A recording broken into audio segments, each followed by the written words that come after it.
बोलिए वैदिक धर्म की, बोलिए मर्यादा पुरुषोत्तम श्री रामचंद्र महाराज की।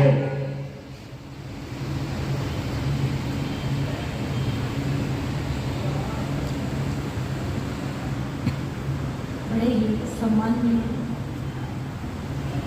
आदरणीय स्वामी ब्रह्मानंद जी इस पवित्र आर्य समाज के प्रधान जी, मंत्री जी, कोषाध्यक्ष, कार्यकारिणी के सभी सदस्य, अधिकारी वृंद, मंच पर हमारा पूरा उपदेशक परिवार, विद्यालय प्रांगण से उपस्थित हुए सभी बालक बालिका, धर्मनिष्ठ बंधु, पूजनीय मातृशक्ति, नागौरी गेट आर्य समाज में और तीसरी या चौथी बार आने का ये सौभाग्य मुझे प्राप्त हुआ है। आप लोगों का बड़ा स्नेह प्रेम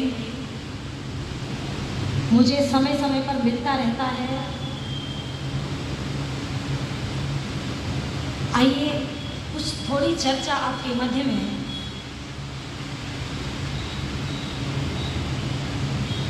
रखने का प्रयास करती हूँ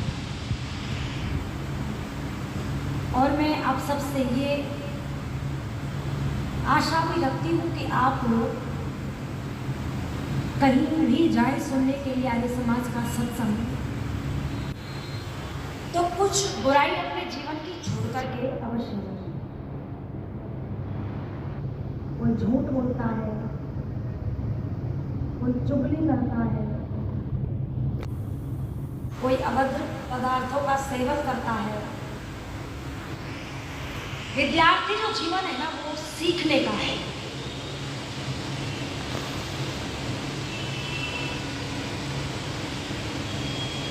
कुछ शिष्य अपने गुरु के पास एकत्रित होकर के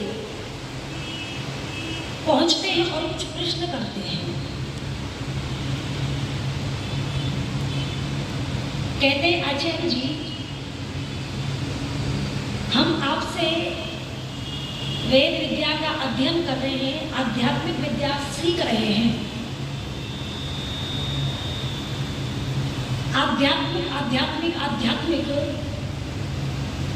आध्यात्मिकता ये है क्या, हमारी समझ नहीं आती। केवल हमें परिभाषा बताओ कि आध्यात्म क्या होता है। आप सब यहाँ उपस्थित हुए हैं। आप जब आए तो यहाँ हवन चला था, देव यज्ञ प्रार्थना हुई और ये आध्यात्मिक सत्संग प्रातःकाल जो है यहाँ प्रारंभ हो रहा है। तो आचार्य कहते हैं कि जिस मार्ग पर व्यक्ति चल करके अपनी आत्मा की भी पहचान कर लेता है और ईश्वर को जान लेता है, आत्मा और परमात्मा को जान लेता है, वो मार्ग क्या है? आध्यात्मिक मार्ग है। कौन सा मार्ग है बच्चों? जिस मार्ग पर व्यक्ति अपनी आत्मा की और इस आत्मा के अंदर निश्चित रूप से परमपिता परमात्मा वैसे तो सर्वत्र है, सर्वव्यापक होने के कारण, किंतु निश्चित रूप से वो कहाँ निवास करता है? कहाँ निवास करता है? हमारी आत्मा के अंदर निवास करता है। अच्छा बताओ, हम अपने अंदर ना ढूंढ के ईश्वर को यत्र सर्वत्र ढूंढते हैं कि नहीं ढूंढते? ढूंढते हैं ना। आज ईश्वर को लेकर के जितनी लड़ाई है, जितना झगड़ा है और किसी वस्तु को लेकर के है, जितने लोग उतने ही वो भगवान नित्य नए जन्म लेते हैं कि नहीं लेते? कोई ईश्वर को ढूंढने के लिए कहाँ जाता है? मथुरा जाता है, तो कोई हरिद्वार जाता है। जो हरिद्वार में रहते हैं वो मथुरा आते हैं, मथुरा वाले काशी जाते हैं, और जो काशी में रहते हैं वो कहाँ आते हैं? वो मथुरा में आते हैं। यानी ईश्वर को ढूंढने के लिए लोग भागे जा रहे, दौड़े जा रहे हैं। एक छोटी सी कहानी मैं आपको सुनाती हूँ। एक सेठ जी असरफियां लेकर के ट्रेन में चढ़े। उनके बैग में 2 कीमती असरफियां थी। ध्यान से सुनना। एक चोर भी उनके साथ चला और वो ये सोच रहा है कि मैं जो है सेठ जी को कैसे चकमा दूं और कैसे इनके थैले से वो असरफियां निकालूं। सेठ जी समझ गए कि ये जो है कोई धर्मात्मा व्यक्ति नहीं है। ध्यान से सुना बच्चों, आपके काम आए। सेठ जी बड़े धार्मिक प्रवृत्ति के व्यक्ति थे। शाम का समय था। वो चोर से कहते जो बैठा हुआ था कि भाई साहब कहाँ जाओगे? बोले आप कहाँ जाओगे? बोले मैं तो दिल्ली जाऊंगा। सेठ जी कहे मैं दिल्ली जाऊंगा। चोर कहता मैं भी दिल्ली ही जाऊंगा। अच्छा भाई, अच्छी बात है, चलो साथ में सफर कट जाएगा। सेठ जी कहते मेरे पास भोजन है, भोजन मैं करूंगा, आप भी कर लो। लगता है आपके पास भोजन नहीं है। हाँ सेठ जी कर लीजिए, कोई बात। हाथ मुंह धुलाओ आप, तब तक मैं इस सामान की देख रेख करता हूँ। सेठ जी ने उस चोर को हाथ मुंह धुलने के लिए भेज दिया और सेठ जी को जो काम करना था अपना उन्होंने कर लिया। इससे जो है बाद में हाथ मुंह धुलने के लिए गया। दोनों ने जो है बैठ करके भोजन किया और सेठ जी निश्चित होकर के जो है अपनी सीट पर सो गए आराम से। अब बोलो चोर को नींद आएगी ना? चोर सोया नहीं। चोर ये देख रहा है कि कब इस सेठ को गहरी निद्रा आए, कब ये गहरी निद्रा में सोए और कब मैं इन सोने की असरफियों को निकालूं। देखा धीरे धीरे सेठ जी गहरी निद्रा में पहुंच गए। इस सेठ ने जो है और इस चोर ने जो है सेठ जी के थैले को इधर उधर करना शुरू किया। तलाशी जब ली इसने तो वो असरफियां इस चोर को मिली नहीं। ये बड़ा चिंतित हुआ। थोड़ी देर बैठा रहा, फिर दोबारा थैले की तलाशी ली। कहीं इधर उधर कोने में दबा हुआ कहीं जो है वो पड़ी हुई हो। कहते हैं सेठ जी के पूरे कपड़े पहने हुए सेठ जी ने उन कपड़ों की भी तलाशी लेकर के देख लिया, असरफियां नहीं मिली। ये बड़ा चिंता में था और थक करके हार करके ये सो गया। जब ये हार थक करके सो गया तो सेठ जी उठ गए ब्रह्म मुहूर्त में। देखा गहरी निद्रा में सोया हुआ है। सेठ जी ने जो अपना काम करना था वो कर लिया। प्रातःकाल हुआ, ट्रेन रुकी स्टेशन पर और जब ये सेठ जी अपना थैला लेकर के उतरने के लिए लगे बालकों, तो इस चोर ने सेठ जी का कुर्ता पकड़ लिया और कुर्ता पकड़ के कहता है सेठ जी कहाँ जा रहे हो? सेठ जी कहाँ जा रहे हो?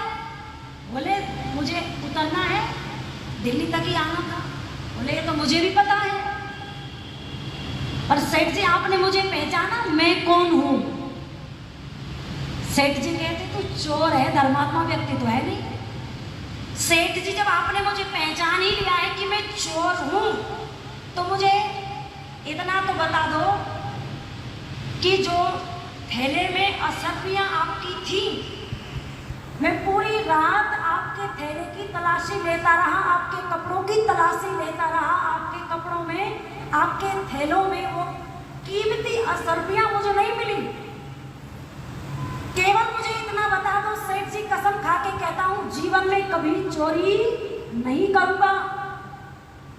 मैं माना हुआ चोर हूं। मैं चलते चलते लोगों के जेब खाली कर देता हूं और पहली बार ऐसा हुआ कि मैं आपकी असरफियों को निकाल नहीं पाया। केवल इतना बता दो कि जो असरफियां आपने छुपाई तो छुपाई कहां?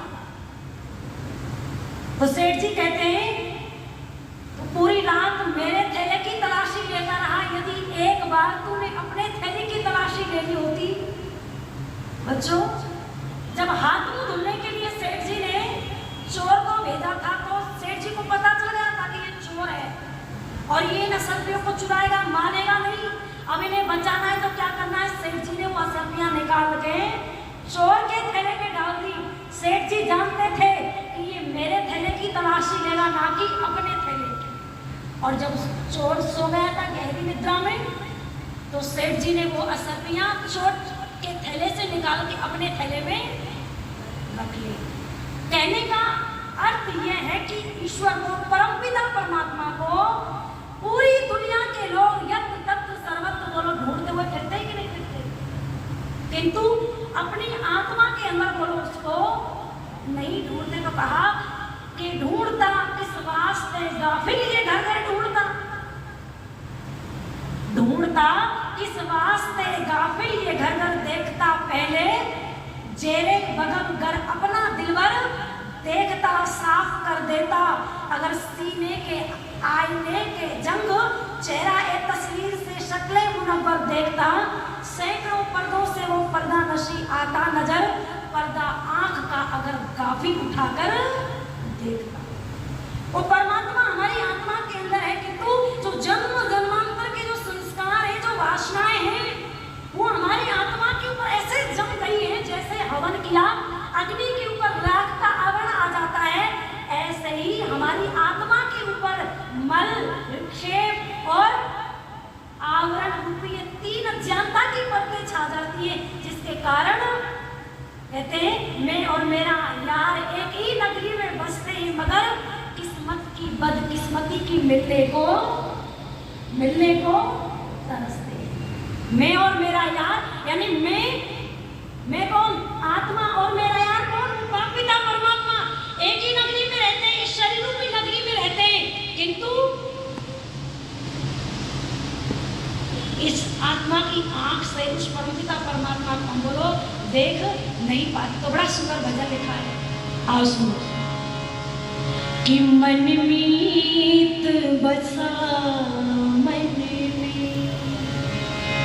ओ मन के दर्पण को देखा नहीं, कभी निराकार माना, कभी साकार माना, उलझे उलझने में मन मीत बसा मन में, मन मीत बसा मन में,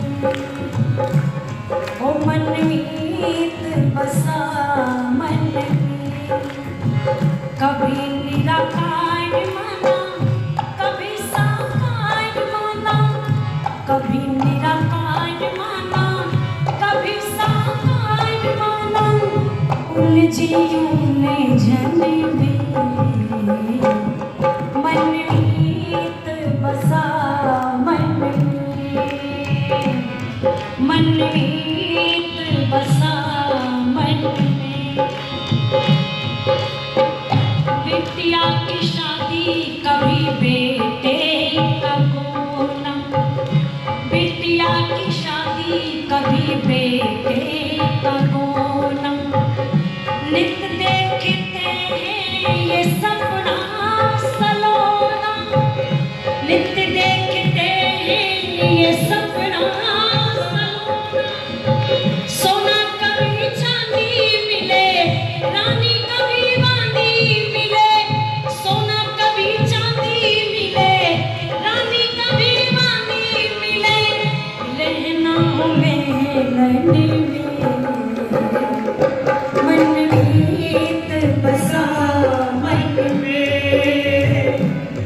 मन मीत बसा मन में। जमुना गंगा गंगा व जमुना में गोते लगाए, नहाने जाते हैं ना जमुना में, हरिद्वार में, गंगा में खूब मल के नहाते हैं। जैसे वोडाफोन वाले स्कीम देते हैं, जियो वाले स्कीम देते हैं, एयरटेल वाले स्कीम देते हैं, ऐसे ही धर्म के ठेकेदारों ने एक स्कीम दे दी। और वो स्कीम क्या दे दी कि तुम कितने भी पाप करो, बस एक बार गंगा में जाकर के क्या लगा लो, तो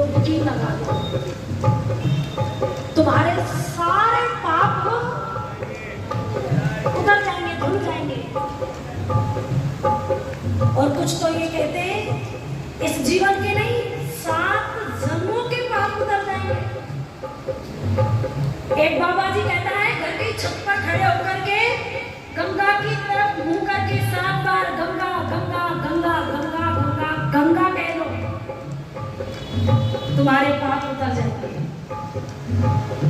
एक गुरु जी कहता है ना तो घर की छत पर खड़े होने की जरूरत, ना गंगा नहाने की जरूरत, एक बार मेरे पास आ जाओ, गुरु दक्षिणा दो और तुम्हारे सारे पाप मैं ले लूंगा, मुझ पे छोड़ के चलेगा। अच्छा बताओ गंगा कितनी लंबी चौड़ी है, कहां से निकली हुई है? गंगोत्री से कहां तक गई है? कलकत्ता तक गई हुई है। उसके लिए क्या कहा? एक सफाई अभियान चलाया ना, गंगा को साफ करो, घर को साफ करो, सड़कों को साफ करो, एक शुद्धि अभियान चलाया। और एक गाना भी गाया जाता है, राम तेरी गंगा मैली हो गई और पापियों के पाप धोते। इतनी बड़ी लंबी चौड़ी गंगा को क्या कर दिया? मैला कर दिया। अच्छा बताओ इस गुरु जी की लंबाई कितनी होगी? 6 फीट, 6.5 फीट। अच्छा ये सबके पाप लेते लेते लेते लेते गंदा नहीं हुआ? बोलो हुआ नहीं हुआ? इतने लोगों के पाप ले रहा है, बोले यहाँ आओ दक्षिणा दो। अच्छा बताओ ये दुकानें खोली हुई कि नहीं खोली हुई? भोली भाली बहनों को, भोले भाले भाइयों को, कोई तरबूज बेच रहा है, कोई टिंडे बेच रहा है, कोई आलू बेच रहा है, कोई कद्दू बेच रहा है। धर्म की दुकानें लगाई हुई कि नहीं लगाई? धर्म की दुकानें लगाई हुई है धर्म के ठेकेदारों ने भोली भाली जनता को। देखो रामपाल जेल में पड़ा है, और एक ये यहाँ का गुरु क्या नाम है उसका? राम रहीम। रामपाल कहता था आओ मेरे पास बहने, दूध की बाल्टी ले जाती थी, गुरु जी को दूध में बैठा करके नहलाती थी और उस दूध की खीर बनती थी। क्या बनती थी? खीर। गुरु जी उस दूध में नहाते थे, उसमें चावल डाल के खीर बनी और वो खीर प्रसाद के रूप में सब खाते थे। क्या कहते थे? ये प्रसाद खा लो तर जाओगे। अब भक्त करे या ना करे, गुरु जी तो तर गए, गुरु जी तो नहीं निकलने वाला, निकलेगा क्या? इसलिए कुछ पंक्तियां लिखी थी, सुना दो। अच्छा तुम में से बैठिए कोई राम रहीम की चली जो नाम दाम ले रखा हो, है कोई नहीं? आप में से कोई? तो मेरे साथ मिलकर के सब गाना